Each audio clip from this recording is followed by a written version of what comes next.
Irmãos e irmãs, estamos no terceiro domingo da Páscoa, dia 1º de maio de 2022, também o dia dedicado para a celebração da solenidade de São José Operário, festa instituída pelo Papa Pio XII em 1955. São José Operário nos coloca diante do mundo do trabalho, que é um mundo tão importante nos dias de hoje, quando nós sabemos que essa conexão com o trabalho é fundamental para a saúde psíquica e espiritual de uma família, e sem o trabalho a própria família às vezes se dissolve, além de todas as angústias e desesperos que podem advir sobre ela, porque é preciso garantir o sustento da família. Como é que vamos garantir se não pelo trabalho?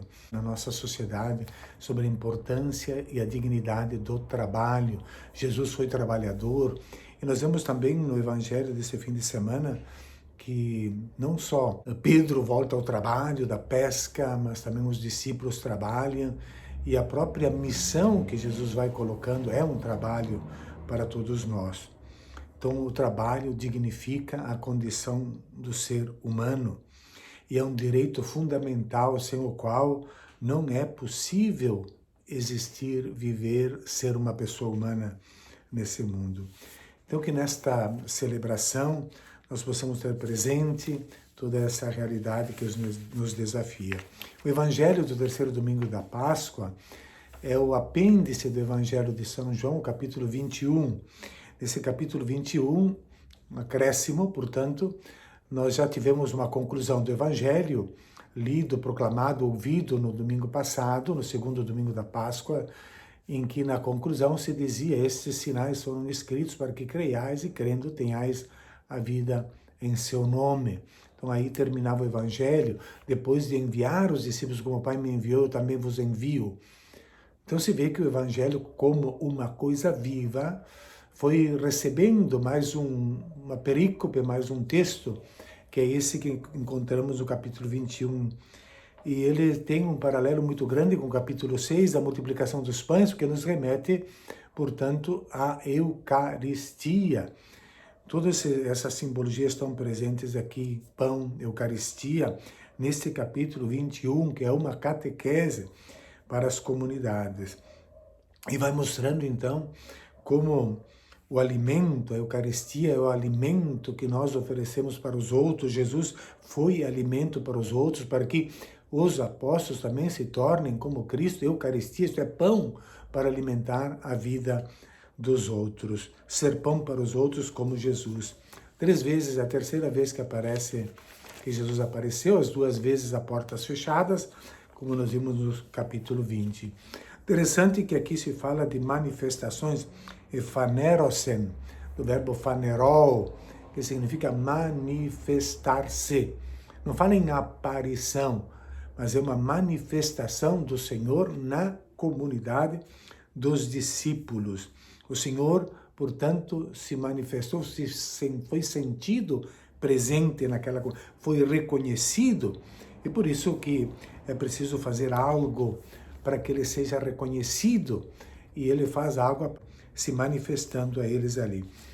São narrados ali os nomes de alguns discípulos, ao total são 7 discípulos, 7 nos remete a esse número da perfeição, que nos remete a uma comunidade.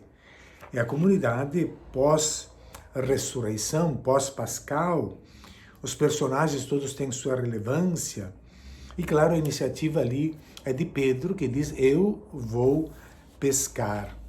Porque a missão é difícil e provavelmente infrutuosa. E no capítulo 20 já havia recebido Pedro e os discípulos, haviam recebido Pedro e os discípulos a missão: ide, né? Como o Pai me enviou, também vos envio, perdoai os pecados. E parece que essa missão é infrutuosa, porque o texto vai mostrar isso. Então, a missão que começou com aquela pesca não está funcionando. A iniciativa de Pedro: eu vou pescar, os outros discípulos o seguem, Mostra o papel da liderança.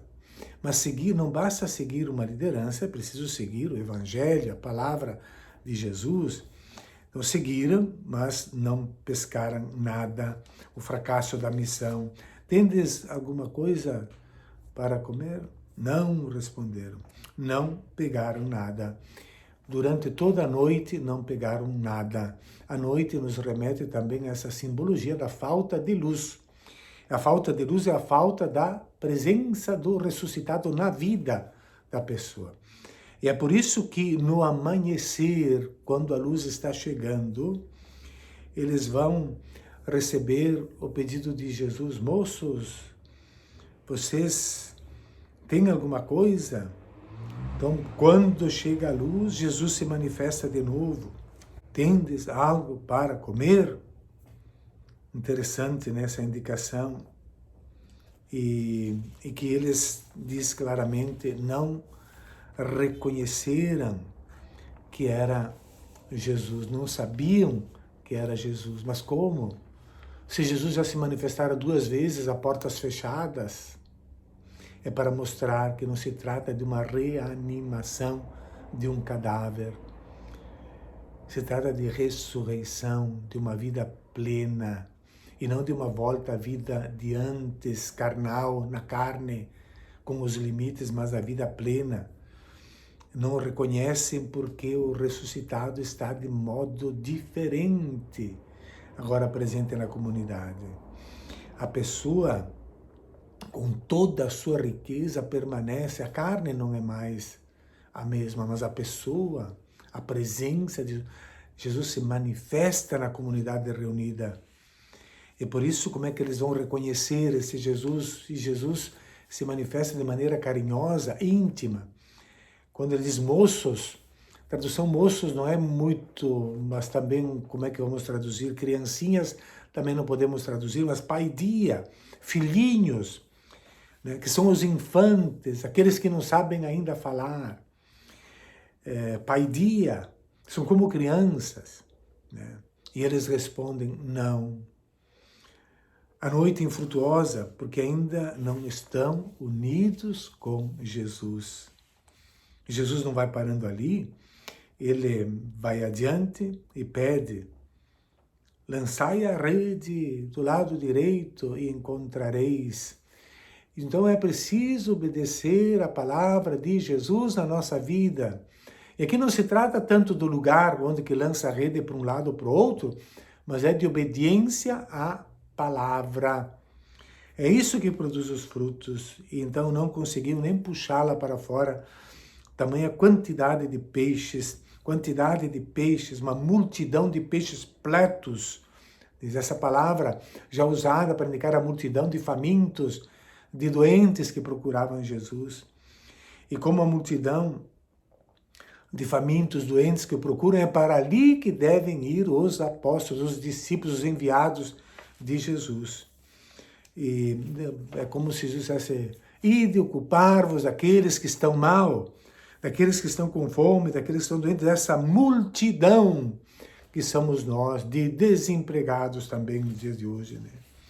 E o discípulo amado, portanto, que é uma figura simbólica, exemplar, do discípulo que vê, que ama, por isso é chamado esse discípulo.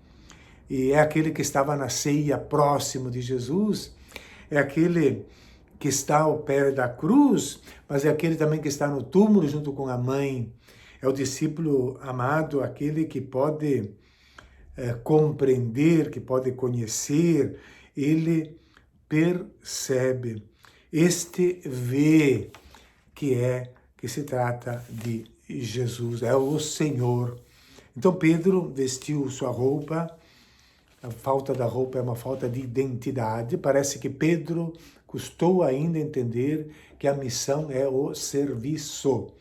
Por isso ele veste a roupa e vai, se joga no mar. Os outros discípulos, talvez tenham compreendido, vieram puxando a barca para a margem. Então a missão começou a dar fruto, porque obedeceram a palavra de Jesus. O Senhor preparou as brasas e havia pão. E se tendes alguma coisa, seria aquilo que acompanha o pão, um peixe. Trazei também vós algo. Já Jesus prepara a ceia. Mas nós não vamos chegar de mãos vazias, é como na Eucaristia. Na Eucaristia nós não chegamos de mãos vazias. Nós trazemos para a Eucaristia tudo aquilo que damos aos outros durante o dia, durante a semana. É a vida, é a nossa parte, a nossa participação como adultos. Levamos essa bondade da nossa vida para a Eucaristia.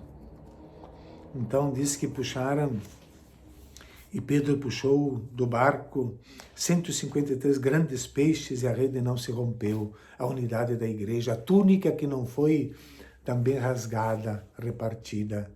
A comunidade que não pode se romper, não se rompeu.